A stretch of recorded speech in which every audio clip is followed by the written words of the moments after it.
Hey, everybody, and welcome back to 19 Cats and Counting. I think we're at 20 now. I don't know. My counting's getting rough, but It's 20. Okay, it's 20. So this is Linda Hall, your co-host. I'm here with our host and our favorite multi-cat expert, Rita Reimers. And today we have Beth Pasek on. I have so many questions for her. She's written a book. I'm very excited about that. She's also in Ohio, like me. So she's got a pet sitting company. She's out in the snow. I have so many questions. So we're going to pause for a break from one of our amazing sponsors, and we will be right back.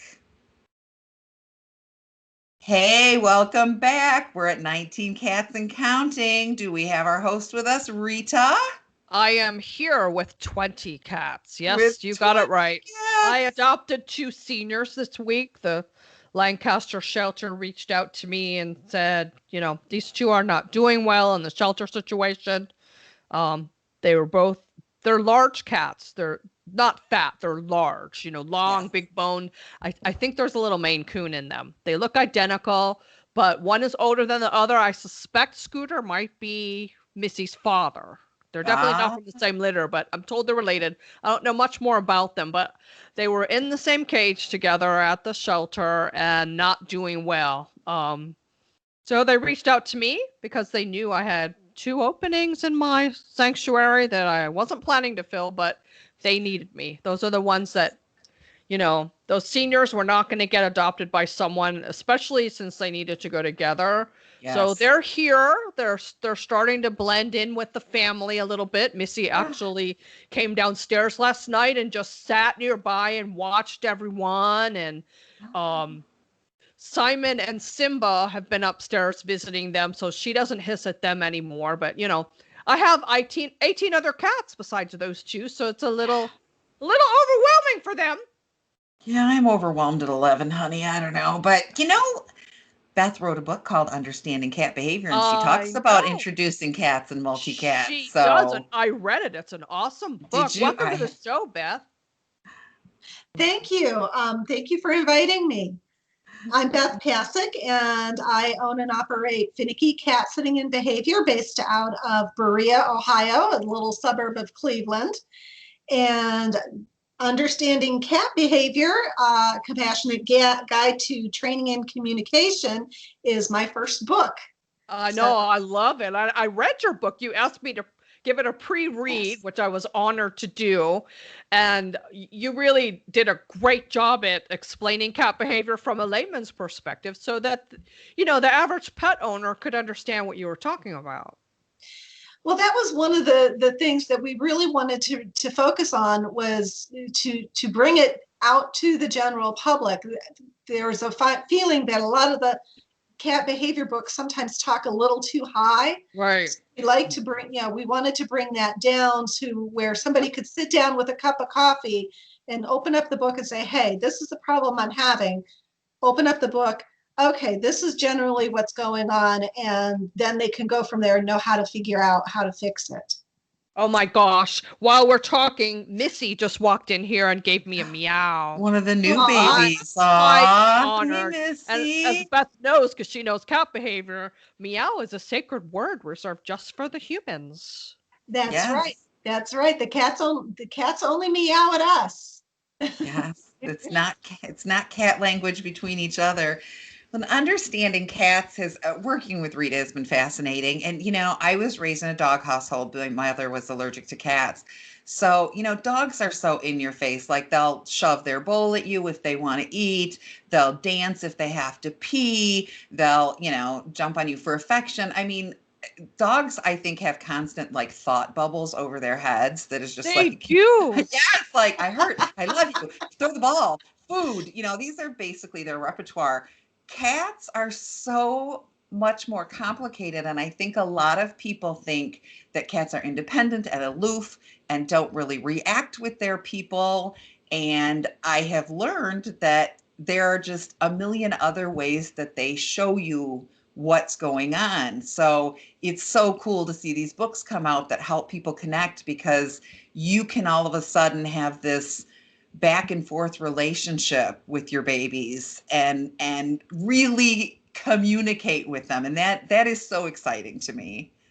Well, and that was, Linda, we have a lot of the same background then, because I came from a household with dogs as well. Yeah. And I was unable to have cats growing up. Me too. Yeah, Rita too. But in my case, I had a wonderful neighbor 3 doors away that was a crazy cat lady. I love it. Rita, she probably had you beat for the number of cats. Really? I'm impressed. I'm impressed. 20 is enough. I wouldn't want to go any higher. And I would go down every afternoon in the summertime and help her with the cats and play with the cats and feed the kittens and do all of that stuff. And then I'd come home and have to change clothes because my brothers were so highly allergic to cats that even just coming in with the cat hair on my clothes could send one of them into an asthma attack. Sure. So, I grew up really around cats, but it was years before I ever even had the opportunity to own my own precious fur baby. Now, when I got married, the one stipulation, I'm divorced no longer, but the one stipulation was we had to get a cat. And we did. Yep. Well, when I got married, which I'm now divorced as well, but when I got married, we were gonna get a cat, and lo and behold, my husband was allergic to cats. Oh no. So the very first thing I did when I got divorced was I went out and I got Tylee. And Tylee is the little kitty I mentioned in the introduction of the book that I got her as a tiny kitten. And within several years, she turned into a cat from HE double toothpick. Oh, yep.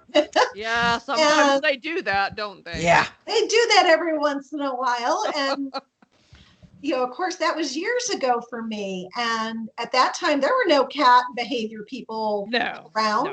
We didn't exist. And, you talked to your vet, and my vet at the time said, well, if that's what she's doing, then bop her in the nose. Oh no. Which we all know these days is like the exact wrong thing to do. So, it took some time I had to take some time with her and figure her out. Mm-hmm. And, it took really sitting down, because at that point, even though I thought I knew cats, because I had spent so much time around them as a child, obviously I didn't know all I needed to know. So we never do, Beth. We never know everything. We never know it all. And for me, it was sitting down and, I'm like, okay, there's all these dog training books out about clicker training a dog, and it was like, everybody says, well, Karen Pryor. Well, even at that time, they did not have their cat program. So, but what I did was got one of her earliest works in which she talks about how to observe animal behavior. Right. Which many of the training books don't really teach people. They teach people how to train. You have to know how to observe the behavior. Right. First. So it's more about learning how to get your cat to compromise with you and you with them, and how to teach them acceptable behaviors more so than training them, don't you think? I think so. I really do. And I think it is also really a part of going back to somewhat of what Linda said.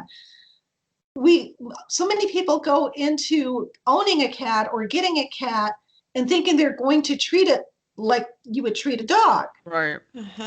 And not understanding, no, these are 2 different species. Mm-hmm.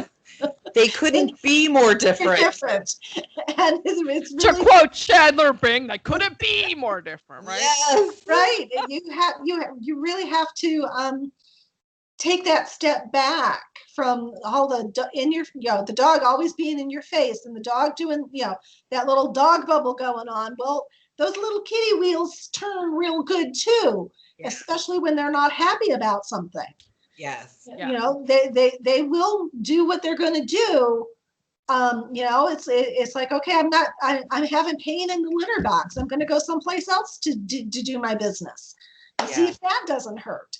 So, the kitties really are different than dogs. And, that was, for the general public, that was the purpose behind the book, was to really give them a chance to open up an authoritative guide, because it really is just a guide. Yes. To understanding, okay, oh, no, cats learn differently than dogs. Cats have, they retain information for up to 16 hours. Yeah. So that if you're using negative punishment with them, they're going to retain that negative punishment longer. Yes. And you're going to develop a fear-based reaction from them rather than them learning an alternate choice. Oh, yeah. I'll never forget one of my first behavior clients was a couple. And long story short, it turns out the guy had been hitting the cat when it would bite him. So you know what that caused? It caused the cat to be scared of him and bite him even more. Correct. Yeah. Because he now saw that person as a threat. Yeah. To his own safety. And that's where, understanding that the cat is both a predator and prey, so they do react that way. Yeah, people are surprised to hear that, that cats are prey, and then they are out in the wild. That's why they're so cautious, because they don't want to be someone else's dinner. Yes. Exactly. One of my favorite things that happened to me when I was able to unlock a cat behavior. My parents go to Florida for the winter, the snowbirds, and because Ohio. Beth feels me, Ohio. Mm-hmm. And hey, I'm up here in Cleveland where we had 2 feet of wet snow. No, I grew up in Buffalo, New York. I do not miss that. No. I'm in Northwest Ohio. I'm closer to the Michigan line. I'm about an hour from Toledo, so we don't get it quite as bad, but it's enough. Yeah, it's quite enough. But so my mother calls me and she said, your father's about had it. All of a sudden, the cat's peeing on the bed. And they've had this cat for years. Aww. And, she's like, and they're staying in a mobile home. They've got this community in Florida that they go to. So, they don't have a washer and dryer and extra sheets. And, this is really a problem. So I, run through my Rita knowledge, and I said, has the cat been to the doctor? Because UTI, blah, blah, blah. And then I said, have you changed litters? Oh, yeah, we just changed the litter to something that was easier to carry. Well, when they adopted this cat, he was declawed already, which, causes. So I said, some cats don't like some litters. They don't like the scents. They don't like whatever. And especially cats that have been declawed are going to have really sensitive paws. Yep. Try going back to your litter. Solve the problem. So can you imagine if they had bopped the cat in the nose? I mean, what would that have solved, right? The cat right? Yeah, and I'm not going to go. They rubbed the dog's nose in what they did. If they try to do that with a cat, good luck having your hand after that. Right? Yes, exactly. I mean, I'm not going to go walk out on, rocks or something. It hurts. So exactly. Back the cat for not wanting to do the same thing, and I think the cat chose their bed to say, hey, mom, dad, I've got a problem here. Look at me, Yeah. And that's just it, is that so many times people jump to the cat is misbehaving. Yes. When the cat is actually trying to tell you something's wrong. Yes. Yeah. And in my book, I actually, preface that before we go do behavior anything, I want to know, when's the last time you were to the vet? And if it was 6 months ago, well, you're going to the vet again. Right. Yes. Exactly. Yes. Because all the behavioral health in the world won't fix a organic issue. Yeah, we can't. If there's a medical issue, we cannot fix the behavior problem. Yes. We have to fix the medical issue. Has to be addressed first. Yes. And most of what they're doing is just trying to communicate with you, right? They're just trying to say, hey, mom, dad, there's a problem. I mean, that's what Jazzy was doing to my parents. And yeah, bopping him in the nose really would not have solved a thing. Yeah. And you really have to learn to read their subtle behaviors, because like Beth owning a cat sitting company like we used to, you get exposed to these kitties for such a short period, and you really have to be astute at watching their behavior, watching their ear and tail position, how they, are they Is there anything in the box the next day? Did they eat their food? Are they eliminating? You don't see anything in the box. Did they go somewhere else? You have to look around and be observant and try to figure out what's going on with these cats that you don't live with. Well, there's that, and with my pet sitting company, with the cat sitting end of the company, we really put a strong emphasis on we're with your cat 30 minutes or longer. Uh-huh. Mm-hmm. We don't do a cat call visit. We don't do food. We didn't either. Yes, thank you. People wanted those 10-15-minute visits, and we just wouldn't do them. Nope. I remember getting a phone call from one of my sitters. She was with a new client. She had met this cat at the meet and greet. Cat just doesn't want me to touch his behind, which some cats just don't touch my butt. But she said, I don't know. And I said, all right, well, keep an eye, use your judgment. You know, she's been with us a long time. She called back and she said, I don't know what to say, Linda. I can't put my finger on it. I can't tell you what it is, but there's something wrong. And I said, then call the vet. Well, it turned out that this cat had a problem with constipation issues. And he was so backed up. If she had waited another day, he would have gone toxic and probably passed. Uh-huh. Wow. So again, was that Margot? Was that Margot? It was Melanie. Melanie, wow. Melanie, I think. I won't swear to it. It's all a jumble in my brain, but I remember the instances, and and so many times, people want us to skip a visit, and I would say, how many times have we caught a urinary tract infection? That cat, again, going back to what you said, being predator and prey, is not going to just whine and curl up in a ball like a dog because he's afraid that a predator is going to get him. So he's going to hold off until the last minute to let you know that he's hurting. And then you got to move fast. And if you're not coming for another 48 hours, you're going to have a real problem here. Yeah. I used to hate the people that would lie and say they were coming home that day. And then you come home till the next day. Yeah. Yeah. They cheat you out of a $20 visit. Come on. Uh-huh. It's not just not worth it. But that's where even on our website, we talk about, we're pet first aid trained for cats.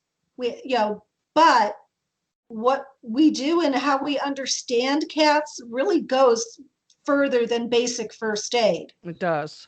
When we're sitting there and we've got a cat in a meatloaf position, and the facial grimace scale stuff going on, and those whiskers are down and those ears are kind of low, I'm like, this cat is not happy. This cat is uncomfortable and in pain. Mm-hmm. And that, because that's where we go over and we'll okay, let's do a whole cat assessment. Are you just being depressed, or are you actually having a physical problem that we need to get you to the vet? Right. And that's where I think, a lot of times, even with regular pet owners, they don't know those real subtle signs. And that's when we talk, when we're training, the cat sitters, we really get into, okay, you need to know the bottle brush tail, and you need to know the question mark tail, and you need to know the airplane ears. Right. But we really get into a little bit deeper with, are the pupils dilated? What is the whisker position? Mm-hmm. What is the whole body position? Has the cat moved? Has the cat gotten up and moved since yesterday? Yeah.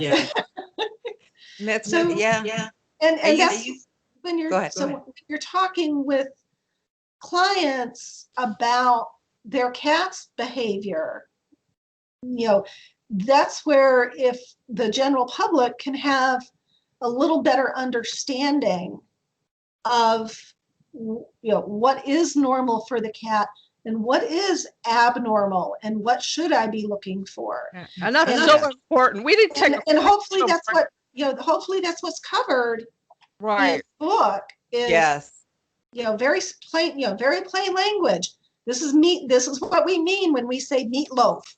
Yes. And if the cat is meatloafing, that's not always good. Sure. We need to take a quick little pause for our next sponsor. We'll be right back to pick up on this conversation about normal versus abnormal cat behavior. We'll be right back. Welcome back to 19 Cats and Counting. I'm here with Linda Hall and the awesome Beth Pasek. Her new book, Understanding Cat Behavior, A Compassionate Guide to Training and Communication. It's a wonderful book. If you have a cat, if you're thinking of getting a cat, this book should be required reading. So we're talking about the meatloaf position and what exactly that means. Tell us more about that. Well, the meatloaf position really is where that cat pulls all their four paws up underneath their body, and that head drops down, and those whiskers drop down. That's usually an indication that the cat is not feeling all that great. And that's when, some cats do sleep like that. But generally speaking, if your cat is in that meatloaf position, there's usually something subtle going on. Yeah. And you really want to start paying attention. What is the litter box issue? Are the litter box clumps smaller than usual? Is there, because that urinary pain can cause them to meatloaf. Are they a little dehydrated? Have they been vomiting or have diarrhea to go along with that meatloaf position? Right. And if that's the case, then your cat needs to get to the veterinary. Yes. What is the hesitation with people in not wanting to take their cats to the vet? I don't understand. I'll see people out on Facebook asking, such and such is wrong with my cat. What do I do? Go to the vet. Go to the vet. Go to the vet. And I have to laugh because there's one of the reviews out on Amazon, literally sort of complains because I mention almost every section, go to the vet. It's important. Go to the vet. I don't get any referral credits for telling you to go to the vet. Yes. I once had a client call me, Beth, no lie, because the cat was dying and wanted to know what to do. Go to the vet. Yeah. Well, I think a lot of times people don't want to take their cats to the vet because it stresses their cats out. True. Yes. They have, their cats have not been trained to be cat carrier trained. They're afraid to get in the cat carrier. They bring out the cat carrier. The cat hides under the bed. Right. So there is a lot of, I think that's where a lot of the hesitancy comes. That's true. The cat, they know their cat is afraid. The owner themselves gets upset about having to go to the vet with the cat. Mm-hmm. So there are, I think that's where the hesitancy comes in. I leave carriers out all the time. I let my cats play in them, so they're not that scared of them. Exactly. That when we tell people, try and make the cat carrier piece of furniture, place their cat toys in there. Right. So make it, this is the cat carrier is just another type of kitty den that your cat likes to sleep in. Yeah, they'll go in there and sleep for sure. Yes. That's but I think Rita, that is where we get so much. We see so much hesitancy. Is getting the cat to go in the carrier is this big traumatic event for everybody. It is, but it doesn't have to be. Well, but it always stands to reason, even if the cat is used to being in the carrier, and I do have a carrier out all the time, that the cat will lay in the cat bed, use it for cat bed, and then I've got an appointment at the vet at 10 a.m. and that cat's nowhere to be found. Yeah, they've got that intuition. They know. Yeah, the dog, you hit your leg and yell, "Here, Fido," and the dog's like, "I'm here. What do you want?" And the cat's like, "On you." I have a home vet come sometimes too, and the cat that needs to see the home vet, that'll be the one I can't find. Right. Wow. Yep. Yeah, that's and no idea how they know that. They do. They're so that's above smart. my pay grade. Yeah, they are so smart. And vets can be expensive, and honestly, again, being dogs and cats, the dog's going to whine, and you just can only ignore that for so long. It's like your kid go, mom, mom, mom, mom, mom, shut up, fine. So, that dog's going to whine and you can't ignore it. The cat's going to be really quiet and subtle. So you're going to kind of downplay it and go, I'm a little concerned about this, but, Well, and sometimes when you get them in the car, then they're not so quiet. oh, for sure. Yeah, you're doing the car ride, and the car ride is full of nothing but meow, meow, meow, meow, meow. Yes. And on the way home, or maybe it's just my cats, but they're usually quieter on the way home. Like, okay, fine, I got it out of the way. They know they're going home. I moved cross country with 17 cats, 4 days in a Toyota RAV4. If I can do that, you can take your cats to the vet. Yes. But you know why the vet visit's so expensive usually? Because the cat hasn't been to the vet in so long. The vet has to do all the preliminary tests because he's got no baseline to go by. So he's got to do the full gambit of blood work just to get an idea. Are the numbers anywhere in range where they should be? So that is why, like, if you have regular visits with your vet probably won't have to do as extensive testing to know, what is normal and not normal for this cat.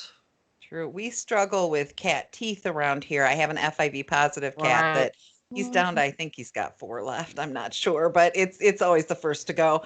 But, when people don't pay attention to, again, the dog's in your face. I smell your breath. The cat's not so much. So you don't know. And, if you had taken them for a regular cleaning, it would have been a lot cheaper than those 20 extractions you're about to deal with. Well, with FIV, you can't help it. Well, yes, with FIV, it's just a thing. Yeah, it is what it is. And we love Kismet. And he is, toothless as he is. Sometimes his little lip catches just right and he looks like Elvis. So it's kind of cute. But yeah. But what do you think is the most challenging cat behavior, Beth? Honestly, I think one of the most challenging cat behaviors out there is the cats that have the outright aggression. Mm-hmm. Usually there's either a medical or something in the environment causing that outburst, right?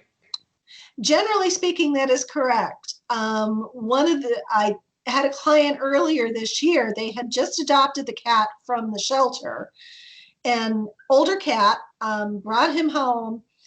Cat was doing fine for the first 3 weeks. They had neighbor come over, and the cat literally attacked this person at the door. Wow. So they gave me a call, and I said, okay, yeah, I'll take the case, because Lord knows I had Ty Lee. So yeah, I'll take the case, and went over, met them outside on the driveway. The Mr. and Mrs. walked in. I walked in the door, and that cat literally, I had 4 bites on my leg. Wow. And the door basically had not even closed yet. Ugh. So yeah, we had a few of those cats sitting. What I told them, I says, what we have, since the attack is so fast at the door, I says, at some point in this poor cat's life, he either got stuck in a door, pinched in a door, or he's a door dasher and somebody kicked him. Oh, yes. Yeah, possible. Yeah, so he's literally fear, anxiety, stress level 4. When he did this, right. Full pilo erection. I mean, he was like going to kill me. Right. And I'm like, okay, I got my big tote bag in between the two of us. Love those tote bags. They save lots of skin. And we had to get the owners got the laundry hamper and put it over him and shuttled him out of the room. But that was so we literally started working with him on the second floor bedroom. Yeah, smart. Started working with him up there. We worked him. We walk in, leave food and treat, and walk out. Walk in, leave food and treat, and walk out. literally. Mhm. Then that graduated to, okay, we're going to walk in, leave nothing. We're going to walk out and leave a treat outside the door and let him come out to get it. Mm-hmm. You Great. know, that he starts to associate that in and out of a doorway is not a bad thing. Yep. We ended up doing a baby gate at the top of the stairs and had somebody, in the family practice in and out the exterior doors of the house. Mm-hmm. And our goal was to have Wesley go back into the bedroom. We wanted him to know he had a choice, that he didn't have to attack what was coming through the door. Uh-huh. He had the opportunity that he could go hide. Mm-hmm. He could make a different choice. Mm-hmm. And they finally got him to a point. We did have to get a vet behaviorist involved for some medication for him. Sure. But we finally got him to a point where people can walk in the door and Wesley decides to go upstairs to his bedroom. Nice. And I'm that's so like- glad those people were willing to work on this. That's great. Yes. Yeah, it was quite harrowing actually, because I believe it was like this was going to be the son's cat. The son is a college student, and Uh-huh. I'm like looking at this young gentleman, and I'm like, you're not taking this cat to an apartment building. Oh, yeah. Yeah, that would not work out very That's well. not going to work. Mm-mm. And you're a college student. You're going to have your friends over, your girlfriend over.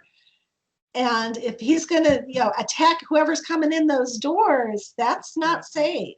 No. And he He has didn't- nowhere to retreat in an environment like that. Yes. Right. So we had to literally teach this poor little cat that you don't have to kill everything at the door. I mean, we laugh about it, but I had bruises on my legs for like weeks from him. I believe that it. goes. And I had worn blue jeans, and he Yeah. was And right people through the wonder why jeans. we charge for these sessions. Yes. Yes. Danger, danger. Well, Really? now, did the cat attack his people when they came in the door, or was it just visitors? Initially, it started out being just visitors, but it started to escalate whenever they came through the door as well. So in that interim between the first incident and then when I got involved, it had escalated. So that there was them usually when you're working with people in the cat behavior realm, it's almost like they're at their wits' end. Yes. When they're dealing with their cat, and they had let the problem linger for a while Sure. before they call you. And That's very true. Sometimes people linger for years. I get people who are like, "Oh, these cats have all lived in separate rooms for like 2 years. Thank you very much. Don't do that." yeah, and that's where I run on a graduated scale, and oftentimes people will want to book the great big cat consultation, and I'm like, yeah, let's start with the little 45-minute phone call first. Baby steps. Let's do some baby steps first. And most of the time, at least from my experience, those baby steps, giving the owner a little more insight into why their cat is doing what it's doing, Yes. helps the owner figure out themselves how to fix it. Oh, Yeah. sure. Because if you tell them all these changes to make, it can be overwhelming for the human as well as the cat. Exactly. So we start out with the little 45-minute call. And if we have to escalate then to the big cat consultation, well, part of that little deposit you made for the 45-minute call applies then to the big consultation. Awesome. So, that's the way I handle it. So how can people reach you, Beth, to schedule a consultation with you? Do you have a website handy? They can find my website on finicky.us. So it's www.finicky.us. Okay, great. I will make sure. I always write a blog to go with Okay. our shows. So I'll make sure I put that in the blog and Thank also in you. the description. Yes. You're in Ohio. You're not all that far from Linda. I hope one day when we can all travel again, it would be awesome if we Yes, could come up please. and It would meet be. It you. would be. Yes, and Um, if someone's listening from the Cleveland area, they need to be aware of finicky cat sitting because, yeah, you just don't know. And especially having a specialist, I mean, there are a lot of people that do cats and dogs. That's great. But having a specialist in one area, I've often said if I have cancer, I'm not going to go to my GP as much as I adore my GP. I want an oncologist. And so, knowing somebody that's going to understand your cats and be able to pick that up oh, sure. and really do the work. We heard it all the time with Just for Cats pet sitting that the reason they came to us is that we knew cats. We were dealing with just cats, and we weren't going to come in smelling like a bunch of stinky dogs that would get a cat a little upset. Yep. And once we're all able to travel again, the pet sitting industry is going to come back stronger than ever. I'm sure of it. But in the meanwhile, people are adopting these pandemic pets, and they may need a little extra help with behavior. Sometimes just a Skype call will do it, or a Zoom call will do it. Since meeting in person right now is not the best idea, they can still reach out for cat behavior help. Absolutely. Absolutely. Right now I am doing the virtual consultations. Uh-huh. I'm sure Linda can verify.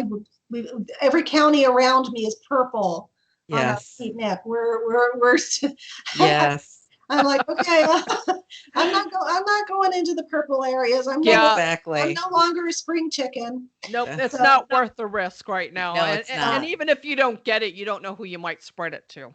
Yes. Right. Yes. So- My in-laws are in one of the hot spots. They live in Marysville, close to Columbus, and yeah, Franklin County was I think one of the first in Ohio to go purple. Yeah. And yeah, sorry about So purple, Thanksgiving. is that your highest warning? Is that what Yeah. purple is? Purple is you better not leave your house unless you have a really good excuse, and we will stop you and ask. Essential travel only. Yes. I Yes. wish they'd make the whole country purple just for a I do few too. weeks. I Just do for a few too. weeks. So this could have been over and done. But again, Yeah. we could do another half hour just on COVID and how it's ravaged our industry and Linda's family and countless other families out there. But I really want people to go to Amazon, buy your book, Yes. go to finicky.us, book a session with Beth.